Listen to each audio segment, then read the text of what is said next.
കർണാടകയിലെ ശിരൂരിൽ ഗംഗാവലിപ്പുഴയിൽ വീണ് കാണാതായ കോഴിക്കോട് കണ്ണാടിക്കൽ സ്വദേശി അർജുനായുള്ള തെരച്ചിൽ അനുകൂല സാഹചര്യം വന്നാൽ തുടരാൻ തയ്യാറെന്ന് സംസ്ഥാന സർക്കാർ ഹൈക്കോടതിയിൽ. ഇടവിട്ട് പശ്ചിമഘട്ടത്തിൽ പെയ്ത മഴയിൽ പുഴയിലെ ഒഴുക്ക് കൂടിയിരുന്നു. ഒരു മുങ്ങൽ സംഘത്തിന് ഇറങ്ങി തിരച്ചിൽ നടത്താനുള്ള സാഹചര്യം ദിവസങ്ങളോളം ഉണ്ടായിരുന്നില്ലെന്നും മുങ്ങൽ വിദഗ്ധരുടെ ജീവൻ അപകടത്തിലാക്കിക്കൊണ്ട് മുങ്ങലിന് അനുവദിക്കാനാകില്ലെന്നും സർക്കാർ കോടതിയിൽ വാദിച്ചു.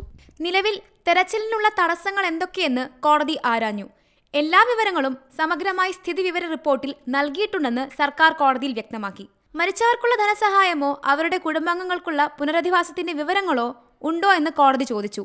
അതുകൂടി ചേർത്ത് പുതിയ റിപ്പോർട്ട് നൽകാമെന്നും സർക്കാർ അറിയിച്ചു. സർക്കാർ റിപ്പോർട്ടിൽ എതിർവാദങ്ങൾ ഉണ്ടെങ്കിൽ അത് സമർപ്പിക്കാൻ ഹർജിക്കാരോട് കോടതി നിർദ്ദേശിച്ചു. ഗംഗാവലിപ്പുഴയിൽ ഹൈഡ്രോഗ്രാഫിക് സർവേ നടത്തിയതായി ജില്ലാ ഭരണകൂടം സ്ഥിതിവിവര റിപ്പോർട്ടിൽ കോടതിയെ അറിയിച്ചിട്ടുണ്ട്. ഗോവയിൽ നിന്ന് ഡ്രജർ കൊണ്ടുവരേണ്ടത് എങ്ങനെയെന്ന് തീരുമാനിക്കാൻ പുഴയിലെ ഒഴുക്കും സ്ഥിതിയും അടക്കം അറിയാനാണ് ഹൈഡ്രോഗ്രാഫിക് പരിശോധന നടത്തിയത്. ഇതനുസരിച്ച് ടഗ് ബോട്ടിൽ ഡ്രജർ എത്തിക്കാനുള്ള റൂട്ട് തീരുമാനിച്ചു. മൊത്തത്തിൽ ഇതിന് 96 ലക്ഷം രൂപ ചെലവ് വരും എന്നും കോടതിയിൽ ജില്ലാ ഭരണകൂടം റിപ്പോർട്ട് നൽകിയിട്ടുണ്ട്. കേസ് ഇനി സെപ്റ്റംബർ 18 പരിഗണിക്കും. National desk Zee Malayalam news.